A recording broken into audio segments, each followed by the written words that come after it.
बच्चों, पिछली कक्षा में हमने पढ़ा कि भगवान द्वारा बनाए गए 84 लाख प्रकार के जीव जंतु क्षत्रिय धर्म का भी पालन करते हैं, वैश्य धर्म का भी पालन कर सकते हैं, शूद्र धर्म का भी पालन कर सकते हैं, लेकिन वे ब्राह्मण धर्म का पालन नहीं कर सकते।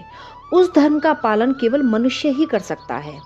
मनुष्य में इस ब्राह्मण तत्व के होने की वजह से वह गलत और सही का निर्णय ले सकता है, अपना भला या बुरा सोच सकता है, अपने मन के विचारों को अच्छा या बुरा भी बना सकता है और अपने आप को जन्म और मृत्यु के बंधन से मुक्त भी कर सकता है।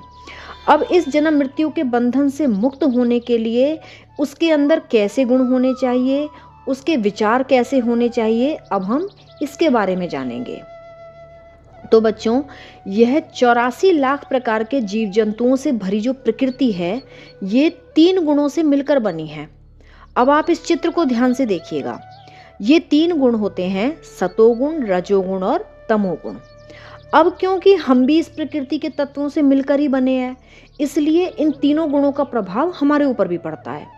इन तीनों गुणों में बच्चों सबसे अच्छा और भगवान का जो सबसे प्रिय गुण है वह है सतोगुण।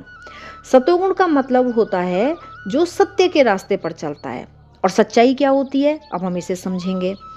बच्चों, इस पूरे संसार में क्या हमें कोई ऐसा व्यक्ति या कोई ऐसा जीव अच्छा लगेगा जो हमें कोई दुख पहुंचाए या हमें कोई चोट पहुंचाए या कोई ऐसा काम करे जिससे हमारा नुकसान हो?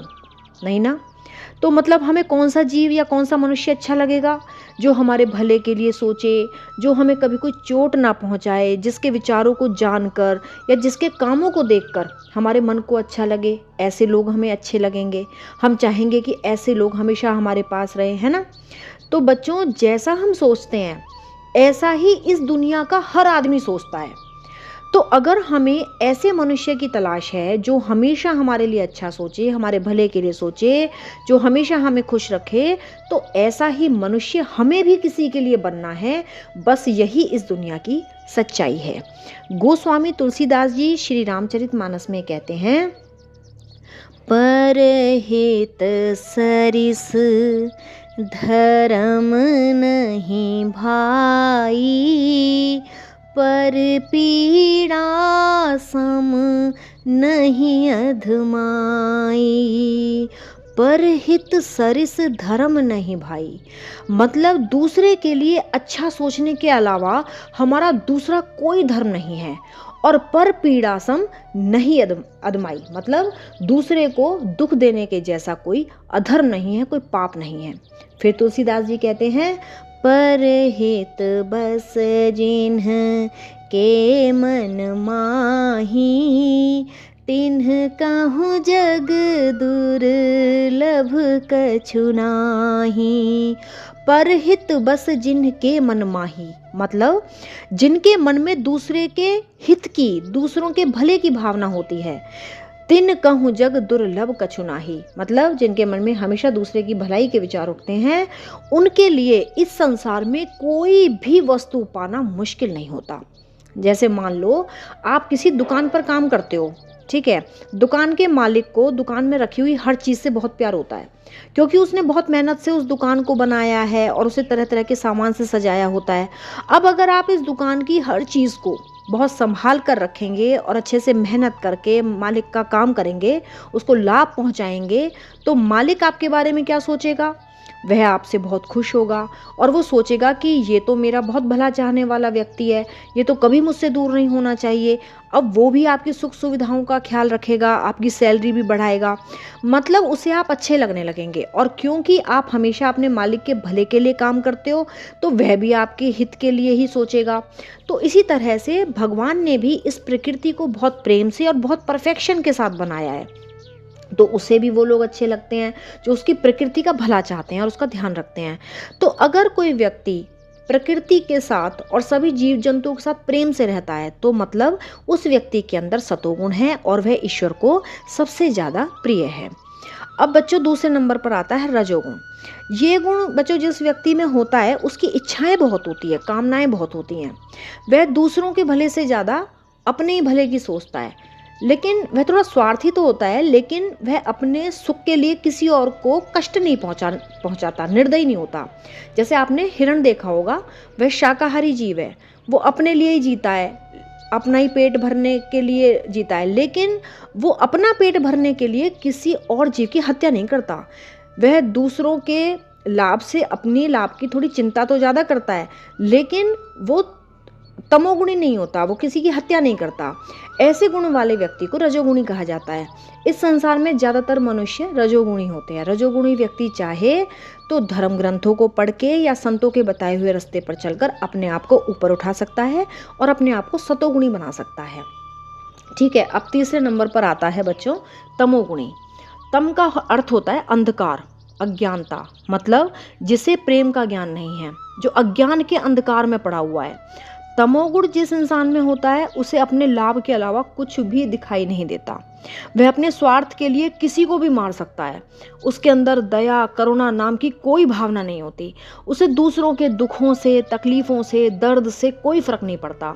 जैसे आपने शेर की प्रवृत्ति को देखा होगा, उसे बस अपने पेट भरने की चिंता होती है।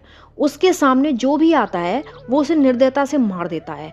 शेर है, कौवा है, गिद्ध है या सांप है, इन सबको किसी के दुख दर्द से कोई मतलब नहीं होता। ये सब जीव बहुत ज़्यादा तमोगुणी होते हैं। तमोगुणी मनुष्य बहुत आलसी होता है, बहुत लालची होता है और बहुत अहंकारी होता है।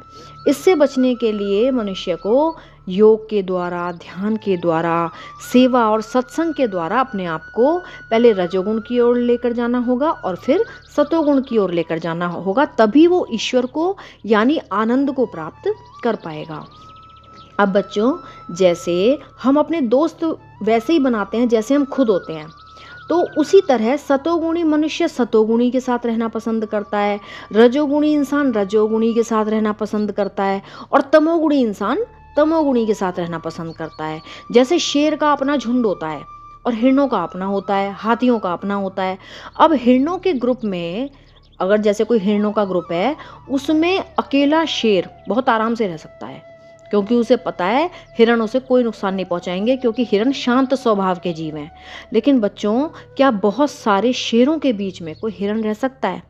नहीं ना, क्योंकि शेर निर्दयी स्वभाव का जीव है, इसलिए हिरण उनके बीच में सुरक्षित रह ही नहीं सकता।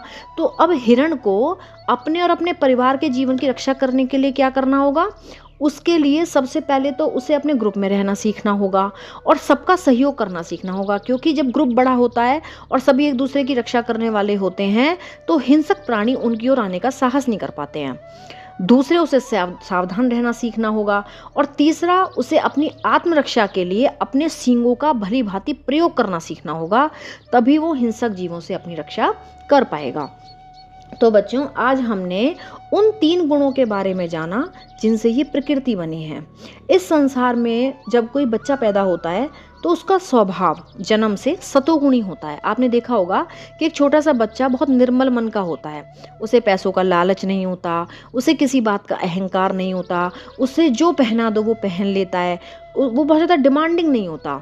लेकिन जैसे जैसे वो बड़ा होता जाता है और समाज के संपर्क में आता जाता है, उसे ज़्यादा से ज़्यादा पैसे कमाने का लालच आ जाता है, उसे दूसरों की तरक्की से ईर्ष्या होने लगती है, उसे महंगे महंगे मोबाइल, महंगी महंगी गाड़ियाँ, महंगे कपड़े लेने की इच्छा होने लगती है। मतलब समाज के संपर्क में जैसे जैसे वो आता है वह रजोगुण की ओर चल पड़ता है। फिर कभी कभी वह दूसरों के प्रभाव में आकर मांस या शराब को भी खाने पीने लगता है, इससे वह रजोगुण से तमोगुणी हो जाता है।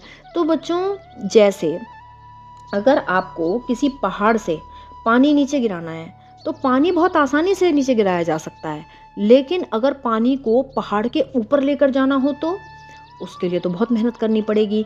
इसी तरह सतोगुण से नीचे गिरकर अपने आप को रजोगुणी या तमोगुणी बना लेना बहुत आसान होता है, लेकिन तमोगुण से ऊपर उठकर रजोगुण, रजोगुण से ऊपर उठकर अपने आप को सबसे ऊपर सतोगुण की ओर लेकर जाना बहुत मेहनत का और बहुत तपस्या का काम होता है।